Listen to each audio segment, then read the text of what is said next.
Hi, and welcome to Global Student Voices, the podcast that brings you exciting stories and invaluable insights from students, educators, and thought leaders around the world. I'm your host, Coach Martin, with 30 years of experience in international education. Join us each time when we navigate the exciting journey between international secondary school and university. Let's get started. Welcome to the show, Global Student Voices. We're very excited to have Michael Strong. How are you today? Thank you. I'm really excited to hear from you. I met with a group of students on Friday, and I was telling them how excited I was about this conversation. And they asked me, well, tell us more. And I said, listen to the podcast, because I actually don't know that much more right now. We met not long ago, and I was just very excited about what you're doing in education, and obviously want to hear that from you. I think listeners will be excited to hear, too, what you have going on. It's definitely a different track from what a lot of people are used to, or maybe expect, but I think maybe will be inspiring um, to some. So tell me, Michael, what you have going on.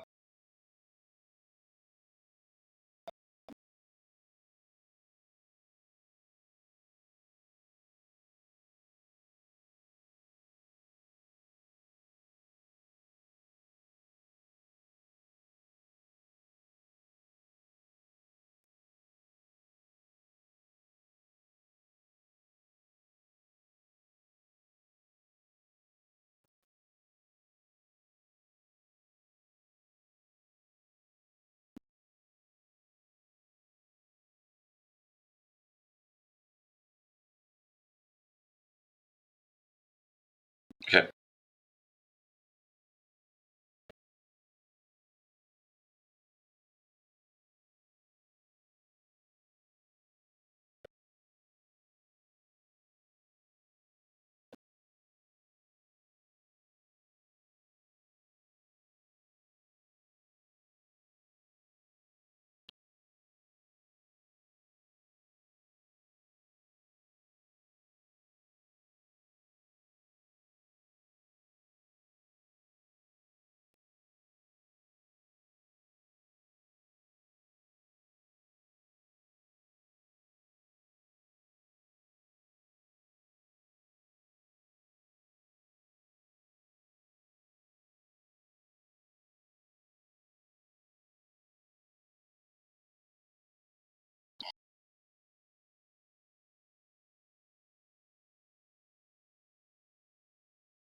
Right.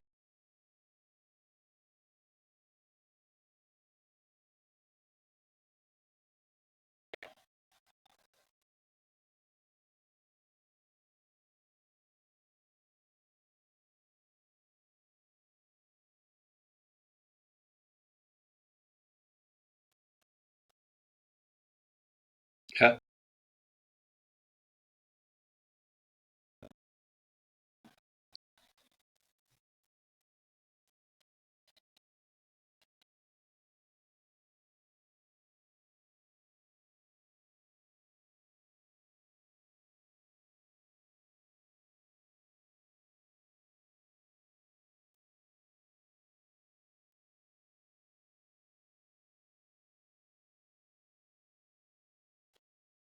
Yes, we should.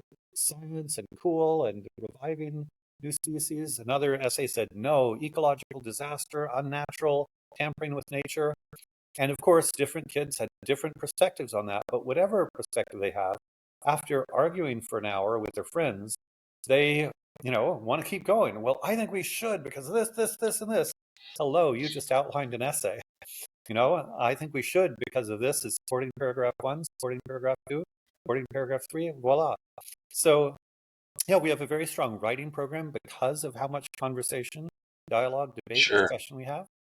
And we provide some writing instruction in class, and then also we have asynchronous feedback via Google Docs, and we also have students do some writing in class. So we have a very strong reading, writing, speaking, thinking culture. That, by the way, goes into SAT verbal preparation. The SAT is the leading college entrance exam in the United States. And it turns out the SAT verbal is mostly a high-level reading test. So if you've been reading difficult material every day, rather than just watching Instagram videos, hello, your SAT verbal scores are going to be higher. And Right. we include practice SAT exams every year of high school in our accredited high school program.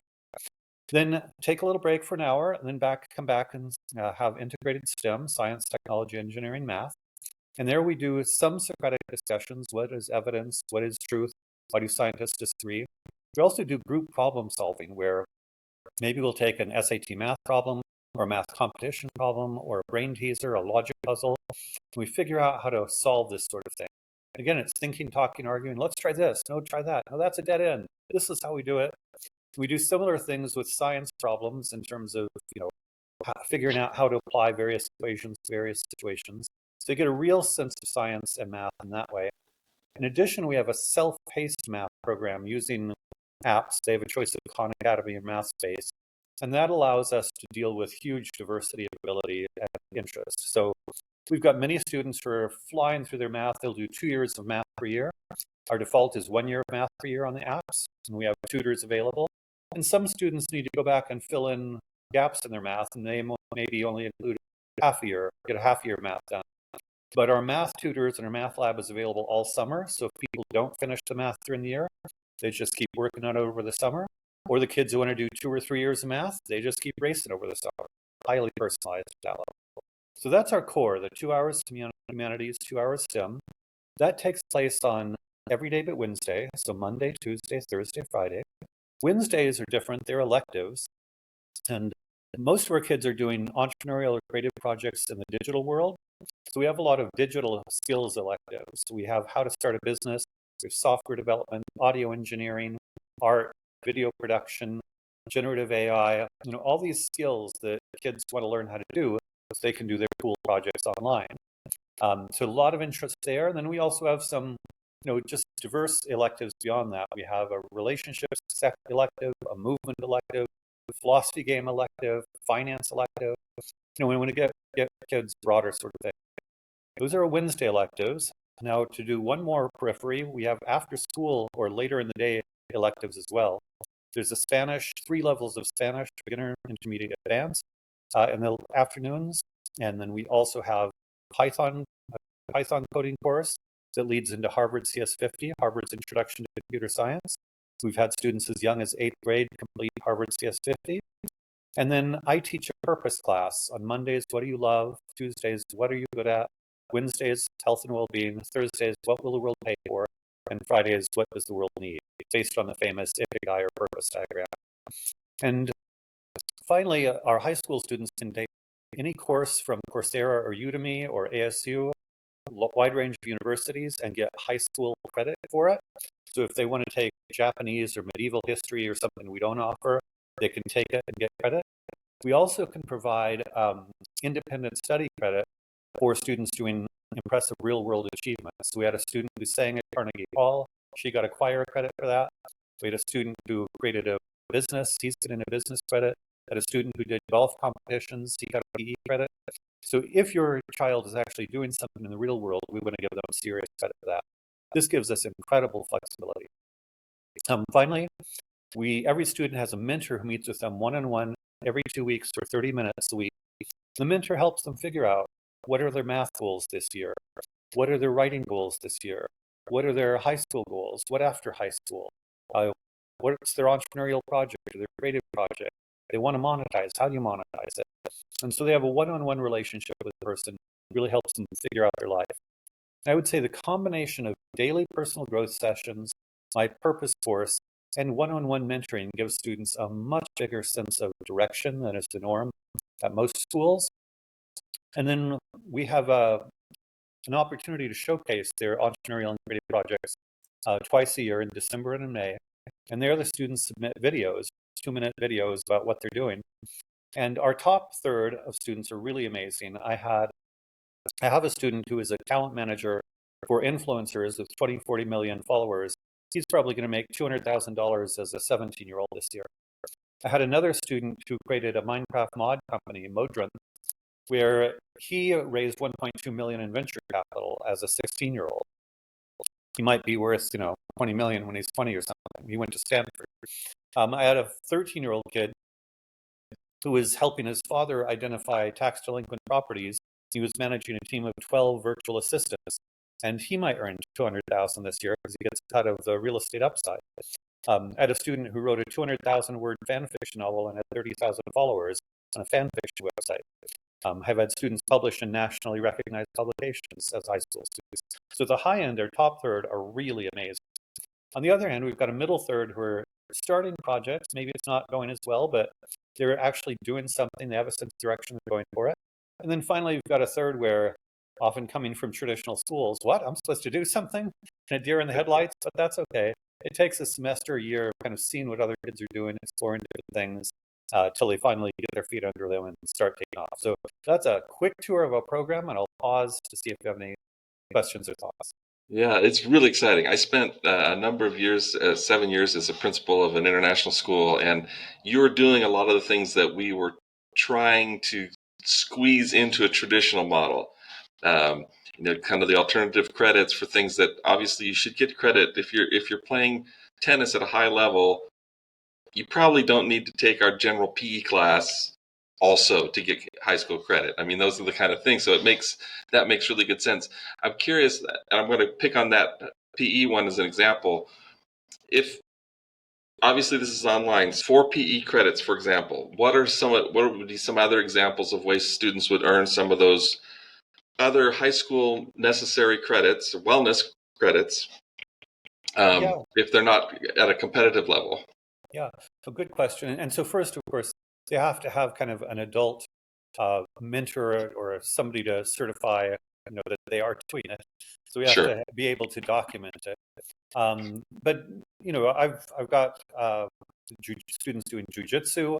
I've got students, just working out at a gym. Actually, they we want them to be kind of scientific and rigorous. So I had a student who documented how much he was, bench pressing over the course of the year, and started pretty modestly, but by means of working out daily, how many reps he's doing.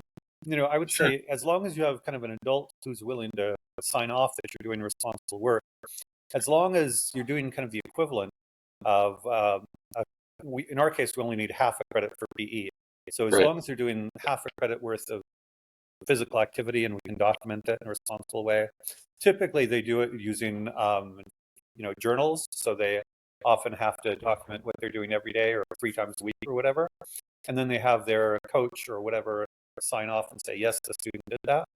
And then often they do want to show off with videos as well. And so, in this day and age, there are lots of ways to document work. Yeah, document and And verify. most of the kids, as you know, since you were a principal, when you allow and support kids in doing what they want, they do so much better, so much more deeply. That's actually how we get such high level performance. Is traditional schools are often conflicting with what students want to do. Mostly, we're aligned with what students want to do, and it creates an incredibly positive environment. It makes sense to me because we certainly noticed that when we took the guardrails off, well, what traditional schools is really much more of a concrete block fence. When we removed that and created a little more space, students actually just did way more than they would have normally done for credit. They actually went well beyond that, in independent study or in special elective, those kind of things. So it makes sense to me. Exactly. And I would say with the previso that sometimes there is a transition period if they're used to a school where they've been passive. Maybe first semester, again, that's the deer in the headlights thing, Sure. and maybe even a year in some cases. But I think young people, what we adults often don't realize is young people want to be excellent. And what I find is, I mentor many students, is that when the student realizes I'm interested, I tell students up front, I want to help you have an amazing life. How can I help you have an amazing life? One way I think about it is most schools are kind of pushing a curriculum and program down on the student. We start with the student. What do you love? What are you passionate about? What are your goals in life? My purpose course, we talk about, do you care about money? Do you care about family? Do you care about travel? Do you care about education? Do you care about status? Whatever it is, let's figure out who you are and what you want in life. And then let's figure out how we can help accelerate you achieving your own goals. And yeah, students, what, have an ally? How many of us at 14, 15 figuring it out? Wouldn't it have been great to have adults helping us achieve what we want to achieve? Yeah. Yeah, and once you know where you want to go, then figuring out, oh, I need to learn some high level math if I want to do that really well. So I need help learning math. Big time. What a dramatic difference from I have to go to math class. Yeah, and actually, it's again, you're an experienced educator. Math is the biggest piece because we do have some math resources that are just flying along, but we have other students who are not excited about math, and then there are conversations. A lot of it is actually one of my friends is John Mackey, founder and former CEO of Whole Foods Market. He says on tape all the math he needed to know to make Whole Foods into a Fortune 500 company he learned in middle school, fractions, Mm. decimals, financial math. But the conversation I have is, look, if you want to go into entrepreneurship or creative professionals run a business, you have a marketing agency, creative agency, you're a business person. But if you want to do that, you do need high level financial math. You really need to know how to run spreadsheets to do that. So we do have a financial math, finance, personal and business finance track for our entrepreneurial and creative students in high school. But I often have students who think they're not interested in math, but maybe they like psychology or political science or something like that. What I tell them is, hey, if you want to go to college and do this stuff, you need stats and you need mastery of statistics, which means you need mastery of algebra 2, which means, going down, yeah, are you Hmm. on track ideally to take an AP statistics course before you graduate from high school? And I have had a number of, and I say, you don't have to, but if you don't, then either you'll have to do a lot more math in college or you just won't have all these fields open to you. Yeah, And I have a lot of students who initially are not interested in math, but they really do care about social sciences and political issues. And they realize, okay, I want to be in the game. So I have to get to stats. yeah. I often found myself arguing the brain is a muscle. Math exercises a part of your brain that you don't exercise otherwise. Yep. And so even just keeping your brain fit with math and developing those muscles so that if you choose math at some point in the future or something that requires a higher level of math, you don't have an atrophied portion of your brain. Yeah. So, Um, hey there, GSV listeners. Before we dive back into our conversation, I wanted to take a moment to thank our incredible guests, the students, school officials, and thought leaders who inspire us with their stories and insights. As you're listening today, be thinking of ways that you can support the guests of this show. There are links in the descriptions with just some of the ways. I'm Coach Martin, your host and your partner in navigating the university journey. Whether you're exploring university options, preparing for admissions, or seeking support during your academic path, my books provide practical guidance and insights to empower your university success. Join me in individual coaching, group sessions, or courses designed to equip you for university life and beyond. I am from Brazil, but I attended an American school in Indonesia for my secondary education. So my situation was really confusing and really scary. Coach Martin really understands global students, and he loves helping us out. Again, thank you for listening. Explore the podcast description for links and resources and contacts discussed in today's episode. Visit www.theglobalstudentsolutions.com to learn more and embark on your journey toward university success. Now, let's return to our conversation. and it goes down to, I'm going to just touch on college admissions. So part of our strategy in college admissions is great SAT scores, a few great AP or college courses, and then a great creative and entrepreneurial project. And, there are conventional pieces of that, but also unorthodox pieces of that. Just on the SAT, I already mentioned reading difficult material helps with SAT verbal. SAT math is a bit different. Many of our students, we tend to have more humanities, than mathy students. So a lot Sure. of our students will find that their SAT verbal score might be 100 points higher than their SAT math score. And then I'll have the conversation with them. Look, if you get your math up where your verbal is, this is the range of colleges you're going to get into. If the math stays back there, this is the range of colleges you get into. Again, since they're already there on the verbal side, it motivates them to do the real hard work of cranking up their math SAT, which you're exactly right. It's a muscle. They need to practice. SAT math is time constraints. You really need to focus, practice, get there. Just on the college or AP courses, I don't think you need 14 or 50. There's some students who are stressed in high school, right? They're taking 15 APs and exhausted. No, you want to demonstrate to a college you're academically capable. And so then they can pick which AP or college courses They love world history, they love French language, they love computer science, whatever they pick 3 to 5 and do a good job on those. And then, yeah, what a lot of people don't realize are these great entrepreneurial and creative projects are actually a huge asset in college Huge. admissions. Yeah, Absolutely. Yeah. exactly. Yeah. So, there's kind of an old notion that, oh, you need varsity sports and student council and volunteer work and all that. They'd much rather see somebody who did something truly amazing. And that's aligned with follow your passion, become a rock star at what you're good at. It's certainly that well-rounded person is the college ask. And this demonstrates a level that sets you apart. So it actually gives you a distinctive, it not only increases your likelihood of admission, but it increases your ability to compete for scholarships. And I mean, that you become a brag student, and colleges love brag students. They want to tell that story. Exactly. And a different way of looking at it, at one point I was on a scholarship committee for national scholarship. And I remember, we'd be sitting in, an office with a bunch of other scholarship readers, and we'd have a stack of 400 applications. And most of them, yeah, varsity sports, student council, GPA, yada, yada, yada. And I remember there's this one student who dropped out of high school, joined a Buddhist monastery, and came back. Out of 400, you don't remember the 35th one who has high GPA. You remember the kid who dropped out of high school and joined a Buddhist monastery. So be memorable, be interesting, be striking. There's Yes. actually, there are Ivy League admissions consulting services to help make your kid interesting. They're junior and senior. And I'm like, why would you hire somebody as a junior to make yourself interesting? Be interesting, cultivate your interest, be distinctive and amazing. Yeah. I think that's fantastic. So I'm curious. There's a couple of things I keep having the parents from my high school in my head when I was doing things innovative and they were concerned. So now, as you described yours, I have those same voices in my head. But some of the things, like you've got students. Certainly for high school students, there's a lot of that independent study and that's self-driven. And like I would never worry about that. To me, students once they select into something like that, they tend to have plenty of their own motivation. But as your students are coming into your program, whether they're coming in from traditional setting or they're coming in younger, because you guys start pretty early. So tell me a little bit just about kind of what's the expectation in terms of parental involvement or external, like do they need to hire a local tutor to sit with their kids?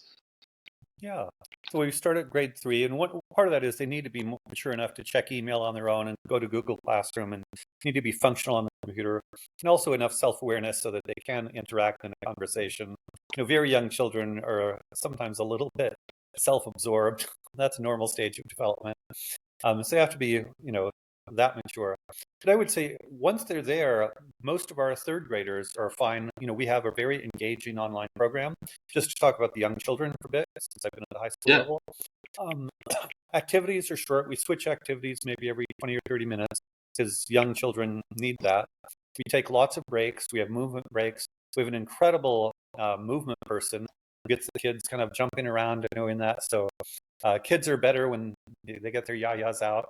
Yeah, absolutely. We have some exercises where we ask them to go outside and take a picture of the weather or find a bug in your house or different things. We have screens or cameras so that they do pencil and paper things. So they'll have actually spelling and the camera shows the guide. Are they doing their spelling assignment and so forth? And so the idea is to have, you're not just staring at the screen all day. We're moving them around a lot. But kids love to be with other kids. And so one of the things we do in our elementary program is kids will give PowerPoint presentations to each other on frogs and rockets and dinosaurs. And all the kids love to research stuff. They love to share it with their classmates, and they love to see their classmates sharing about stuff. So, I would say one thing we do really well, we're very warm and very intellectual. The warm social thing. At one point, a teacher asked me, is this Socratic dialogue appropriate for all students? And I took her to the lunchroom where kids are talking. One of the biggest challenges at most schools is kids are not allowed to talk. Our secret sauce is we get kids talking about intellectual content. They're talking all day, and that makes them engaged. And so, yeah, parents don't have to worry about it.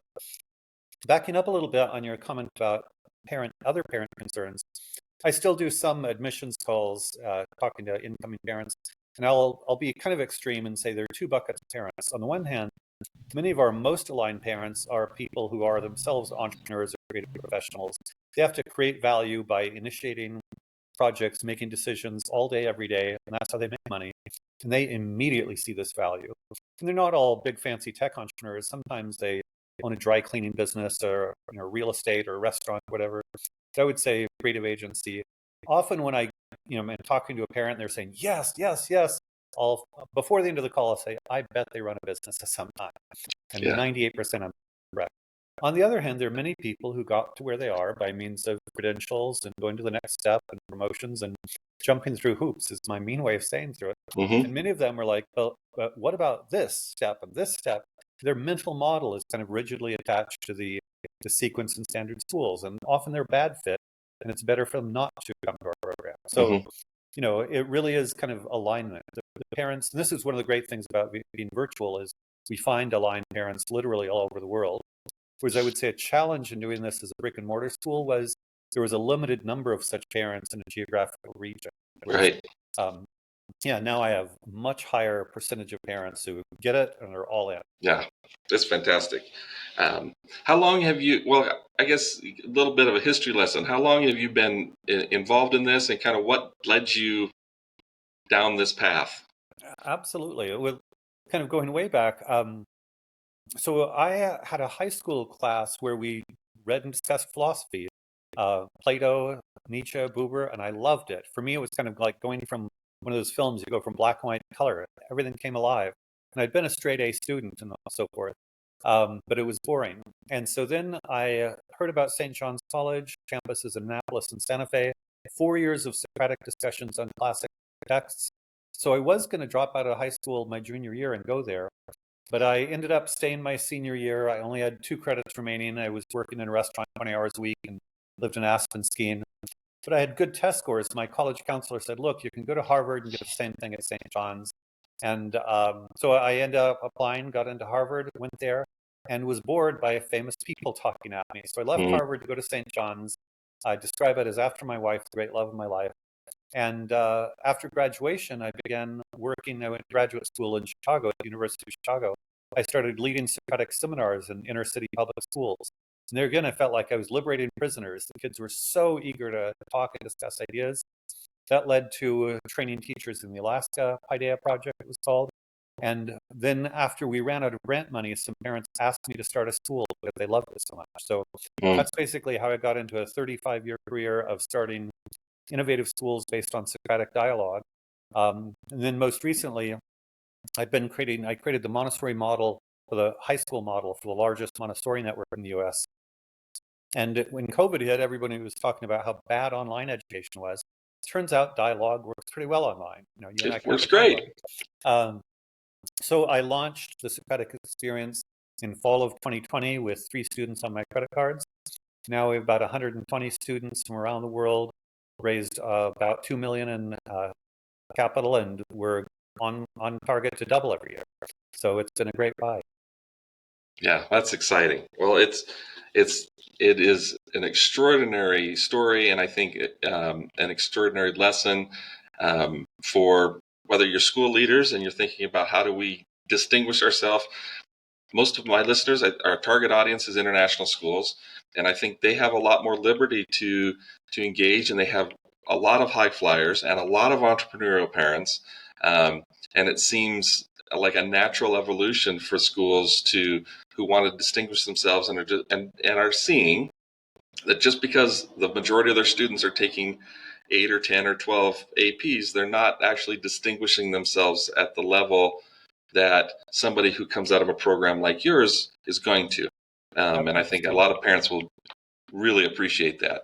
Yeah, and I'd say this is kind of a step beyond, international baccalaureate. IB programs have a theory of knowledge. They're very philosophically inclined, and they like students to do real world things. And I have done consulting for IB schools, and many of them, there's kind of a range. Some are kind of more close to the conventional model. Some are pushing in my direction. So you're exactly right. I would encourage people interested. And I think part of the key is the college admissions piece. Anxiety about conventional college admissions is what forces many high school models to be so conventional. Alternative schools are much more common in pre-K through 8. And then I see high school as this, narrow valley where Most teenagers are stressed out. Many faculty and parents are stressed out. And I think what people don't realize is if you do a good job, the skills are important. They need the high SAT scores to get into colleges. So you absolutely need to nail high-level reading and math, and then ultimately writing as well. But yeah, the entrepreneurial and creative projects, once you realize if a student really does great work at that level, and they've got the SAT scores, a few college courses, piece of cake, then they can have a fabulous life all the way through without stress. And then if they're doing these projects, then they're better off in college anyway. A lot of my students continue doing their projects in college. And that's what they love most about college, is the projects they're continuing to build. Yeah, for sure. And I can just think, if you're building the learning model, the methodology of continuing to be a lifelong learner, which all the best practices say that's what you're trying to create, but yet our model for education doesn't really support that best practice. And so I'm very interested. So do you, in addition, obviously running a school is more than a full-time job. Do you continue to do some of that consulting with schools on how to do that, how to maybe morph their identity into something that leans more in this direction? Absolutely. I mean, I do consulting. I also am just an evangelist for this kind of education around the world. We're creating a micro school and or hybrid model of what we do. One of the biggest frustrations people have is we're all online, and some people legitimately want an in-person experience. So I've actually got calls with a group of parents in Hong Kong, another group of parents in India, a group of parents in Portugal, a group of parents in Panama. I've got a lot of parents who are interested in creating a hybrid model where we pipe in some of what we do virtually. They create an in-person experience with, art activities and outdoor activities and athletic activities. But yeah, I'm happy, and I've worked with K-8 schools who want to do an innovative high school. Again, I'm super busy, but subject to that, I want to spread this kind of education as far and wide as possible. Something I haven't talked about is that I often write and speak about. In the United States, 75% of high school students are unhappy at school. 2/3 are not engaged in learning. Teen suicide rates increase about 30% during the school year vis-a-vis summer and holidays. Adolescence in the U.S. is a catastrophe, and I think the standard school model is a big reason for that catastrophe. I'm all in with Jonathan Haidt that social media makes things worse, but if they have connection, community, meaning, and purpose during the school day, they're less likely to become addicted to crap, in the evenings at night. So yeah, I'm out to help anybody and everybody who's moving in this direction. Feel free to reach out to me, and subject to the fact I'm often behind a couple hundred emails, when I get to you, we'll figure something out, some way I can help. That's fantastic. And that will definitely include in the information about this podcast, we'll include all your contact information and websites so people can see, particular international families can see what's happening. And as you expand across the globe and around the globe, certainly keep us in mind at Global Student Solutions. I'm definitely going to be a champion for what you're doing. I'm going to be retelling the story not only in the podcast, but this is certainly something that I want, because my heart is with those international families and students, and I've seen the pain that traditional high school is for them, and the struggle that they have transitioning to university, because high school was just so much about the competitive score getting. And much less about the learning, which is what the colleges are looking for. Yep. Is learners. Yeah. Great to have you such deep alignment. I think I find a lot of very experienced educators are aligned, especially those at the high school level. And it really is, part of this is if you just go to school and do your homework and you hate it, you're not going to develop as much as if you become curious and motivated and have goals. And so I would say the number one goal of our program is to help students own their own education and own their own life. That is, take responsibility and be driven to do a good job in everything that they do. Steve Martin, the comedian, said, be amazing. Just be as amazing as you can. And I always encourage kids, whatever their thing is, be amazing. And if they're amazing at what they do, everything else will follow that. Well, I can't think of a better way to wrap this conversation up than be amazing. that is exactly what we're encouraging students to do, encouraging their families to support their kids in doing, and ultimately encouraging schools to create amazing students and helping them be amazing. So thank you so much. I hope this is a great encouragement to the schools and the families around the world, and wish you nothing but the very best in your endeavors, and we'll be excited to see and watch your growth as time goes on. So, but thank you so much for being on the show, Michael. It's great to meet you, and I hope that this is the beginning of some conversations. Likewise. Thank you so much, All right. Scott. Great Thank to you meet so much. Take care. Bye-bye. Bye-bye. Thanks for tuning into Global Student Voices. We're committed to bringing you the best advice and to share stories from global students and educators. We need your help. Make sure you subscribe, share, rate, and review our podcast. Follow us on social media for more updates, and we'll see you next time. Until then, stay curious and keep exploring.